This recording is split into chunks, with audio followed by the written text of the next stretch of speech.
Story time! Okay, so my freshman year of high school, I had this group of friends, but by sophomore year, a lot of the group had already moved to another school, so I was stuck with this one girl. We'll call her Chaparrita. So Chaparrita had this boyfriend since freshman year, and there was never any problem between me, him, or her before. We were always really cool. So this one day I walk into class, and she calls me over to her, and she starts telling me about how she logged into her boyfriend's messenger and saw that he was texting someone who had a crush on me, and they were talking about me. While she was reading the messages, she saw that the person he was talking to sent a message that said, "Stephanie is really pretty." And my friend's boyfriend responded with, "Yeah, she is pretty." So after that, it was kind of awkward, so I stayed quiet because I didn't know how to respond to that, and then she said, "He shouldn't be calling you pretty." So I told her to talk to him about it, but she told me she couldn't because she had logged into his messenger without him knowing. So after that, I thought that was the end of it, but then I started to notice that she would try to insult me and try to make me feel bad about myself. She would call me ugly and tell me I was either too skinny or too fat or I didn't have this and that. And at first I thought she was just playing, but then I started to realize that she wasn't. But then one day we were in class and my teacher asked me a question, so I answered. And after I answered, that's when Chaparrita said something stupid like under her breath, and I was already fed up with her, so I told her something back. So we started arguing in front of the whole class for like at least 5 minutes. And we actually started arguing in Spanish. And in that class, nobody knew Spanish, so everybody was like, what the hell are they talking about? So then after the argument, my teacher ended up asking me if I needed to step out for a second, but I told her I was okay, so she just continued the lesson. While she's continuing the lesson, I see that Chaparrita is messaging me. And I was going to turn around and be like, if you need to tell me something, you could tell me right here, because we're literally in the same class, but I just decided not to. So then I went to go check if she was still typing, but then she ended up blocking me. After that, me and her never spoke again. Like, she never insulted me again. Like, I think the argument put her in her place. So then fast forward to junior year, I went to a new school, and this was an alternative school, so there was multiple schools in one. About 3 weeks after school started, I'm walking to the entrance, and guess who I saw? Chaparrita's boyfriend. So obviously we saw each other, so we started talking, and I asked him if he was still with Chaparrita, and he said yes. He then tells me, "You know she used to talk shit about you all the time, right?" So I asked him what she would say, and he said she would call you fake, she would call you ugly, she would call you a puta, she would call you all kinds of things. He then said, "I just don't understand how she would call you fake, but she was the one talking about you behind your back and then pretending to be your friend." And I told him that I kind of always had a feeling that she would talk about me like that. After that, we went our separate ways, but I still don't understand why she was mad at me. Personally, if I was in her situation, I would have been mad at my boyfriend, not my friend.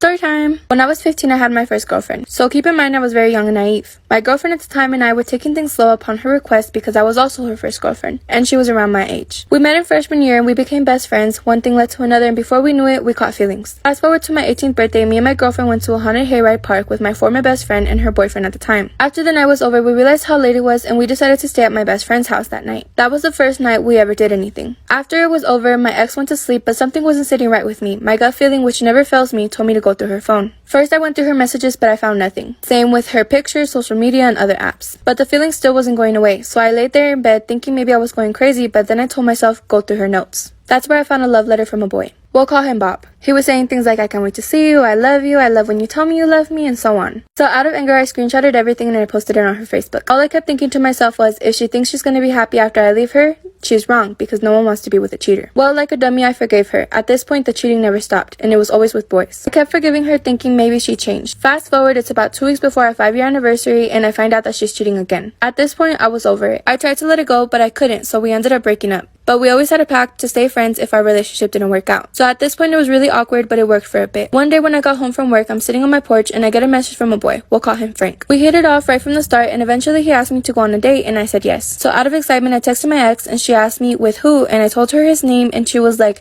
"You're not gonna want to do that because that's Bob's best friend." And my heart dropped. I told Frank I couldn't go on a date because if Bob is really his best friend, then he should know me. The next day I asked my mom for advice, and she told me that I should do what would make me happy. So in the end, I ended up saying yes. I've been with Frank for 3 years, and me and Bob are extremely close. All is forgiven, but I don't talk to my ex anymore after finding out the truth from Bob.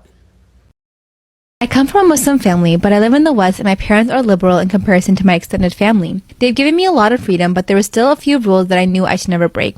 One of them was not getting pregnant before marriage. I never thought it would be the rule I broke because I was never really interested in dating. I had always wanted to wait until marriage, which was partly due to my upbringing and partly because the idea of having lots of casual sex just never appealed to me. This was until I met the man who would later become my husband. Looking back, I behaved totally out of character from the way I normally am. I still have no idea why I did what I did or what my thought process behind any of it was, but I very quickly threw out a lot of the values I held because I enjoyed the attention he was giving me. For 6 months, it was like I was completely intoxicated by him. fine. Then I found out I was pregnant, and reality came crashing down very quickly. I was terrified to tell my family or my husband. My friend suggested that I tell my husband first so I could come up with a game plan before I had to tell my family. I was a crying, ugly mess when I finally did tell my husband. His family is also Muslim, but they make even my parents look super conservative and traditional by comparison, so he didn't seem to understand why I was so upset or scared.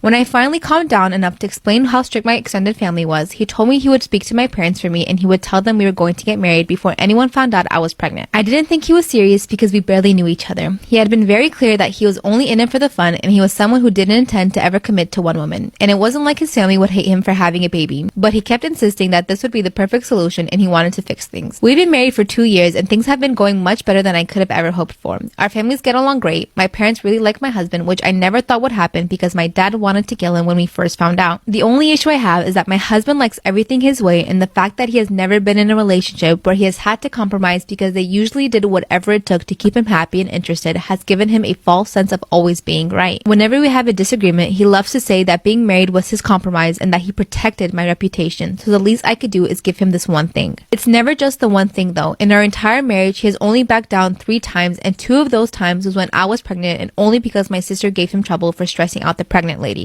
Disagreements aren't the only time he brings up the fact that he saved my reputation. I'm starting to suspect he's getting off on the knowledge that despite having other offers, I had never behaved the way I did with him with anyone else. I lost count of the number of times he brought this up. I feel like I need to figure out a way to stick up for myself and not back down when he tries to use it to get his way, and ideally a way to get him to stop bringing it up altogether. If anyone has any suggestions on how to achieve either of these, I would really appreciate it. I dated a guy named Joe for 3 months before he had left me to go back to his ex. Right after we broke up, I found out I was pregnant and now I'm 24 weeks. I let him know and he was ecstatic. Turns out his girlfriend had fertility issues and would likely never be able to get pregnant naturally, and he has always wanted to be a father. Getting back together was out of the question for both of us, so he's still with his girlfriend. Joe was only allowed at the initial appointment because of COVID, and we found out I was having twins. According to Joe, when he told his girlfriend, she had a mental breakdown about her infertility and she wanted to talk to me. I met them at their house, and his girlfriend Kim stated that she wanted to be involved in my pregnancy because she would eventually be the children's stepmother. She started telling me weird things like I needed to prepare for a home birth and that I need to formula feed so that they could have the babies half of the week, and that she wanted 1 boy and 1 girl. She also wants the kids to call her mama since they would be calling me mommy. I shut her down and said I would make the best choices for my children and my body and left. Kim continued to be overbearing. She texted me every day about my eating habits, exercise habits, and bitching about how her job wouldn't let her take maternity leave. At my virtual genetics counseling appointment, she attended instead of Joe and took over the whole meeting trying to talk about her family history, which wasn't even relevant.